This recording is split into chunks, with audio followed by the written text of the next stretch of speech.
Duh, kok nggak bisa nabung ya? Apa sih yang salah? Pesan pengeluaran gini-gini aja tiap bulan. Udah kerja 5 tahun. Tabungan kemana sih, Mar? Masih goib minus. Heran deh sama teman-teman yang kerja di luar negeri. Gajinya pada gede-gede ya. Iri bisa pamer di sosmed. Apa cari kerja di luar negeri ya? Tapi jadi penasaran deh. Kok bisa ya pendapatannya beda jauh sama negara tetangga? Ah udahlah, biar jelas. Tanya aja kali ya sama Pak Teguh. Kayak tadi lihat ada Pak Teguh. Udah.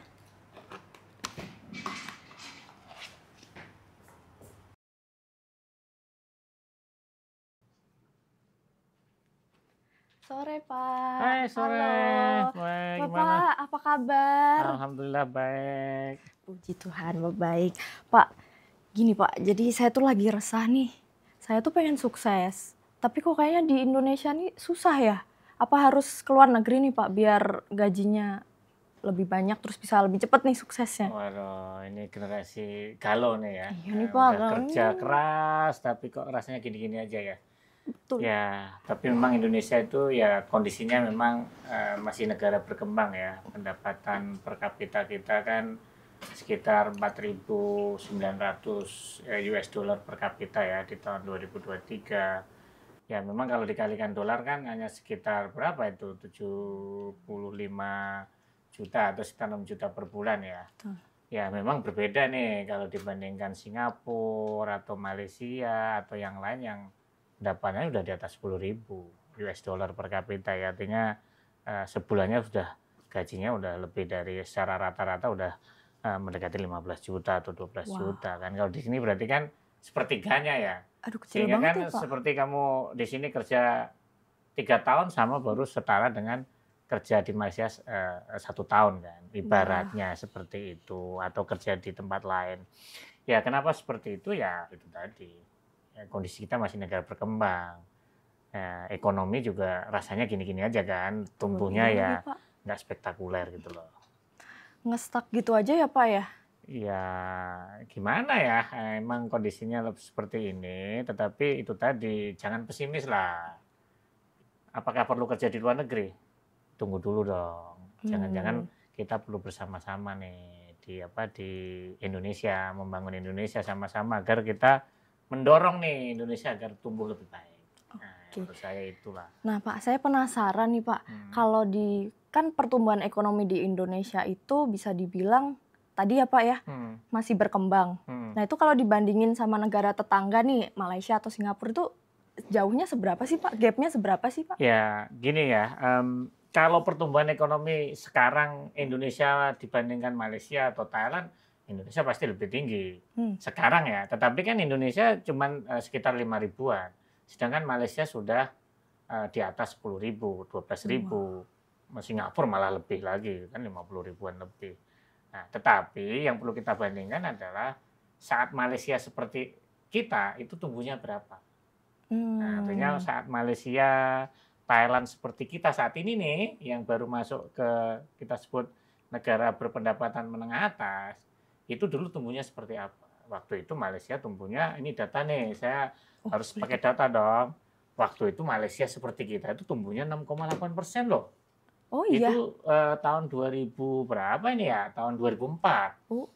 Artinya Malaysia Indonesia sekarang itu pendapatan masyarakatnya itu sama dengan Malaysia 20 tahun yang lalu. Wah. Ya ibaratnya kita ketinggalan 20 tahun kan. Ya makanya Jauh perlu ya, Pak, berlari nih. Kita pengennya generasi muda ini yang semangat dong. Oke. Kalau saat ini Indonesia sendiri berapa Ya Pak? 5% ini kan masih 5. kurang dong. Ya, makanya kamu ngeluh-ngeluh tadi ya. Pantes Pak, saya susah banget ini mau kayak di sini ya Pak ya. Iya, gajinya pasti kalau naik gaji juga nggak mungkin pasti kan naik gaji yang standar ya paling Iya sih, ngikutin pertumbuhan ekonomi aja kan, plus sedikit lah. Berarti agak susah ya Pak kalau mau 2 digit gitu ya Pak? Ya harus kerja keras. Ya, ini syaratnya kerja keras. Oke. Kalau nggak mau kerja keras, ya gimana? Nggak mungkin. Nggak naik ya Pak ya? Nggak mungkin naik nih. Tapi sekerja keras apapun, ya kita butuh kebijakan, program-program yang bisa mendorong lah, biar kayaknya bisa maju perekonomian. Ya. Nah Pak, kalau misalnya kita mau gajinya 2 digit nih Pak, kita harus ngejar sampai berapa persen sih Pak? Kan kita tadi 5% ya, kecil banget itu Pak. Kalau mau ngejar ya, ini hitung-hitungan saya nih Mbak ya. Kalau kita bisa 6% per tahun, itu kita baru bisa masuk negara kaya, itu tahun 2044. Duh, saya udah keburu tua itu Pak. Ya umur berapa ya? Ya Tua. 25 tahun, enggak 20 tahun lagi ya, Iya, 20 iya itu Pak. ya. Ya. Berapa? Tua sebelum kaya ya? Iya, Waduh. gimana dong Pak? Ya makanya itu, kalau pengen apa ya, cepat, lebih lagi cepat kaya lah ibaratnya, artinya kan gaji naik itu pasti beriring dengan pertumbuhan ekonomi dong. Ya kalau kita bisa di atas 6%, pasti lebih cepat lagi. Artinya bisa sampai tahun 2036. Ya minimal kamu 40-an udah kaya lah ya. Tetapi ya itu tadi, perlu usaha yang luar biasa. Artinya ya usaha masyarakatnya juga, pemerintahnya juga gitu. Nah kalau gitu Pak, Ya. melihat tadi jawaban Bapak yang kita baru bisa sukses atau kayak di umur sekian gitu kan berarti buat stigma di masyarakat kalau mungkin kerja di luar negeri itu lebih menguntungkan, lebih cepat kayanya. Nah itu gimana sih Pak? Maksudnya kan saya cinta Indonesia juga ya Pak ya. Nah tapi gimana ya Pak ya? Itu kan tadi susah nih mau sukses. Jadi tergiur nih sama misalnya kayak di Malaysia atau di Singapura nih Pak. Nah itu cara buat Gen Z kayak saya ini gimana sih Pak biar tetap? Saya pernah punya pengalaman, saya kerja lulus PhD, S3, saya kerja di Jepang juga. Oh, oke. Gajinya ya lumayan lah. Ya 3 kali dibanding Indonesia kan standar 3-4 kali. Cuman bagi saya lebih menarik di Indonesia. Kenapa tuh Pak? Karena di Indonesia ini potensinya masih besar untuk terus berkembang. Seperti perekonomian seperti Jepang, negara-negara maju itu ya stagnan rata-rata, pertumbuhan paling 1%, 1,5%, itu 2% itu udah luar biasa. Indonesia ini memiliki potensi yang luar biasa. Ya memang perlu menurut saya nih nggak pengen dong kalau Gen Z ini seperti Mbak Margareta ini keluar negeri, nanti siapa yang di Indonesia nih memajukan Indonesia dong. Kita berharap teman-teman muda ini ayolah bangun di ini. Caranya ini ada hal yang kalau kita pengen naik gaji atau ini satu menambah skill dong. Nambah skill, oke. Nambah skill ya teman-teman di generasi sini kalau hanya skillnya gini-gini aja pasti pertumbuhan gajinya yang ngikutin pertumbuhan ekonomi aja 5%, maksimum 10% aja, itu udah luar biasa. Tapi kalau kita nambah skill kan banyak nih belajar dari internet online kan banyak. Menurut saya nambah skill itu salah satu solusi menurut saya. Memperluas jaringan gitu ya Pak. Kesempatan. Makanya itu tadi saya sampaikan bahwa kerja di luar negeri itu gajinya besar. Saya merasakan itu, tetapi ruang untuk berkreasi, berinovasi itu sudah sempit karena ya sudah maju kan, nggak ada ruang-ruang untuk improvisasi, inovasi. Ya, di Indonesia ini menurut saya Margareta dan generasi Z ini saya rasa nih Indonesia ini memiliki ruang potensi untuk kita berkreasi, berinovasi.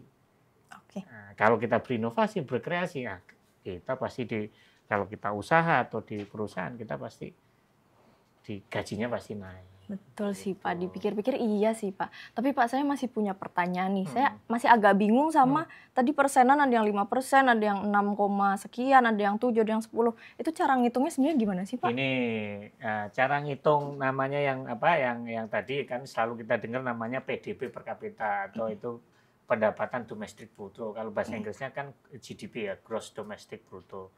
Cara ngitungnya itu gini sebenarnya, kan ini di perekonomian ini kan ada perusahaan memproduksi, ada petani panen, ada pemerintah juga bayarin pegawai. Ya.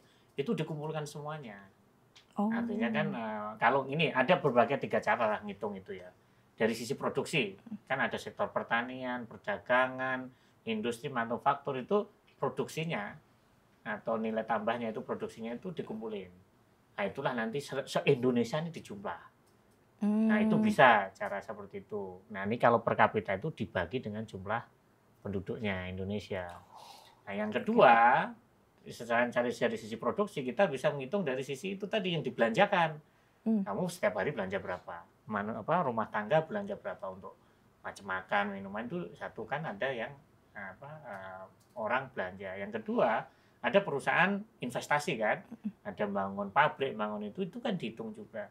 Ada pemerintah juga nih belanja pegawai, bangun infrastruktur itu juga dihitung. Plus ada kita ekspor kan, jual barang ke luar negeri. Kan kita jual barang ke luar negeri dapat duit dari luar negeri kan. Tetapi kan kita juga beli barang dari luar negeri kan. Betul. Nah, kita bayar. Itu ketika dijumlah semuanya, itulah yang kita sebut namanya kue ekonomi. PDB tadi itu kan kue ekonomi. Agar jadi per kapita itu dibagi dengan jumlah penduduk. Nah, kalau mau per kapitanya tinggi kan gampang nih. Kuenya diperbesar tadi, konsumsi, investasi, ekspor, impor, pengeluaran pemerintah. Kuenya gede, pembaginya segitu kan gede. Atau yang pembaginya dikurangi. Tapi kan nggak mungkin kita mengurangi jumlah manusia di Indonesia, kan? Nggak mungkin itu, Pak. Nah, jangan, Pak. Yang perlu adalah bagaimana kuenya ini diperbesar nih, biar bisa dibagi lebih besar. Oke, Pak. Oke, cukup paham, Pak. Tapi yang jadi pertanyaan nih, Pak. Kan tadi disebutkan ada investasi, ada produksi gitu-gitu. Yang dilihat di Indonesia sekarang tuh yang kurang apa sih, Pak, dari aspek itu? Di Indonesia ini bahwa pertumbuhan ekonomi kita itu banyak didominasi oleh konsumsi. Gimana konsumsi tuh, Pak? Rumah tangga, orang belanja. Sehingga kita khawatir itu yang namanya tidak berkelanjutan. Kan yang perlu diperlukan itu adalah bagaimana pertumbuhan ekonomi itu didorong dari produksi. Ya, kalau kita memproduksi barang kan ini kan. Kalau sekarang kan konsumsi itu kan bisa dari dalam negeri atau bisa impor. Nah, ini yang sebenarnya yang kita khawatirkan nanti banyak barang yang sifatnya dari luar negeri nih. Suka belanja online nggak? Suka sih, Pak. Nanti barang-barangnya belum tentu dari Indonesia kan? Bisa dari Cina. Kalau beli barangnya yang diimpor terus dari Cina kan, yang dapat manfaatnya siapa? Cina, Pak. Cina kan, tenaga kerjanya Cina kan. Nah, oleh karena itu, bagaimana sebenarnya untuk memperbesar kue tadi, itu tadi bagaimana produksinya harus di Indonesia. Gitu. Ya, misalnya produk-produk sepatu atau macam-macam pakaian itu kalau bisa diproduksi di Indonesia kan, tenaga kerjanya orang Indonesia nih. Betul. Margareta dapat gaji, belanja bakso, tukang bakso nanti belanja daging untuk baksonya kan nanti banyak yang terinteraksikan kan, berinteraksi bahwa dalam sebuah belanjanya Mbak Margareta itu untuk beli bakso nanti ada yang buat beli mie, ada buat beli daging kan nanti ada perusahaan mie, perusahaan ini kan berkembang semuanya. Nah itu kan Pak. Kalau konsumsi dalam negeri, makanya tenaga kerjanya kan banyak terjadi di dalam negeri. Makanya yang perlu didorong adalah bagaimana kita memperkuat sistem atau produksi dalam negeri ini. Dan itu dibutuhkan investasi. Nah kalau dilihat sama negara tetangga nih Pak, kayak Singapura, Malaysia, yang lain-lain itu, mereka bisa semaju itu karena memang sudah menerapkan apa ya istilahnya hilirisasi bukan sih Pak kalau di dalam itu? Atau downstreaming lah. Nah, ini memang cerita tentang Singapura sama Malaysia ini agak beda. Kita itu mirip dengan Thailand dan Malaysia. Nah, Thailand dan Malaysia itu memang memulai ya. Thailand itu Indonesia itu sama seperti Thailand di tahun 2010. Apa yang dilakukan mereka pada tahun-tahun itu? Yang itu, pasti Pak. Adalah Thailand itu mengembangkan yang namanya industrialisasi pertanian. Ya kan sektor pertaniannya dibangun maju kan. Diekspor, kan dulu kan kita pasti ada jambu bangkok macam-macam itu kan semua produk-produk yang di ini. Nah, intinya adalah waktu itu ya ini mirip yang mau dilakukan di Indonesia saat ini nih, ada hilirisasi kan. Mirip. Nah, sekarang ini kan hilirisasi di pertambangan kan, nikel, tembaga. Tapi sekarang kan pengen melakukan hilirisasi di sektor-sektor pertanian, perkebunan. Ini mirip yang dilakukan Thailand dan Malaysia saat itu. Malaysia juga berangkat dari yang kita sebut hilirisasi sektor pertanian kan, sawit. Tetapi yang menariknya lagi adalah Malaysia itu kenapa lebih cepat dibandingkan Thailand? Malaysia itu membangun industri manufaktur, menjadi pabrik untuk produk-produk elektronik, untuk produk-produk yang high tech. Iya.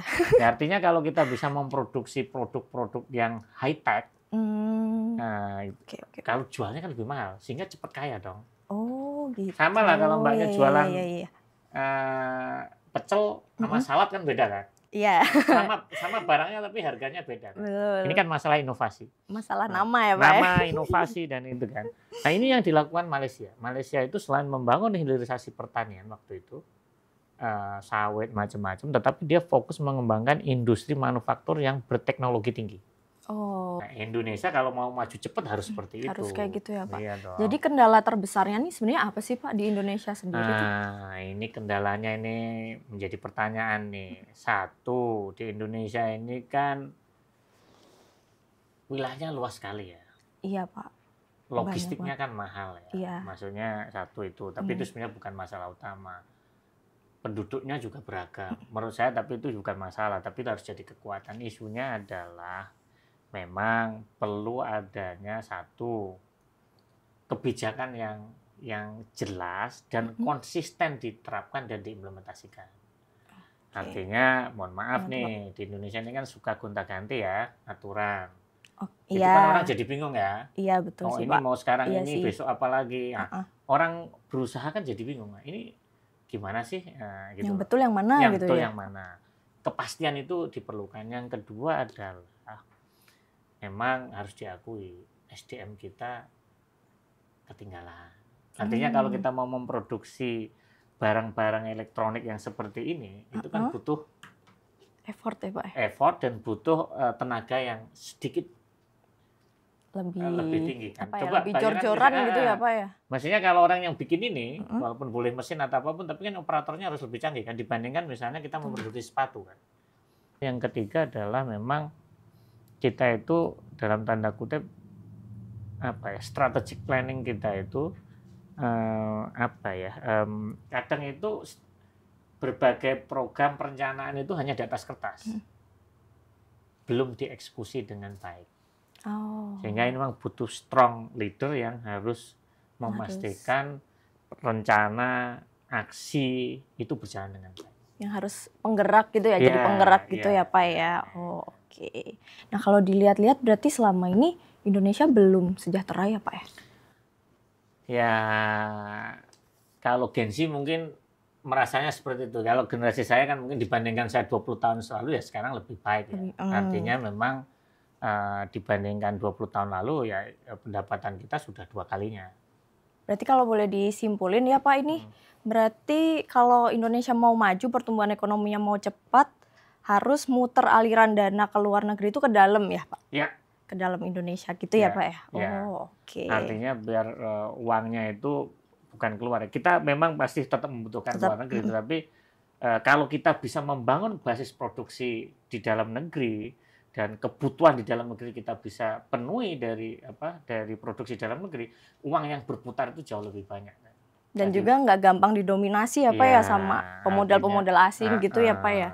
Jadi sekarang saya paham sih Pak kenapa kita belum bisa sampai yang 10% atau 7%, 6% tadi ya Pak ya. Karena itu tadi kita masih mengejar dan harus banyak effort nih buat mencapai di tahap itu. Oke Pak Teguh, terima kasih banyak atas waktunya, atas pencerahannya nih. Jadi terjawab semua pertanyaan Margaret ya. Terima kasih Pak. Ya teman-teman, jadi itu tadi ada beberapa poin yang memang Indonesia ini kalau mau maju, mau gajinya 2 digit itu harus mencapai pertumbuhan ekonomi di atas 5%. Tapi tenang aja teman-teman, sebenarnya di buku ini, di Paradoks Indonesia yang ditulis Presiden terpilih Prabowo Subianto itu sudah ada solusinya loh.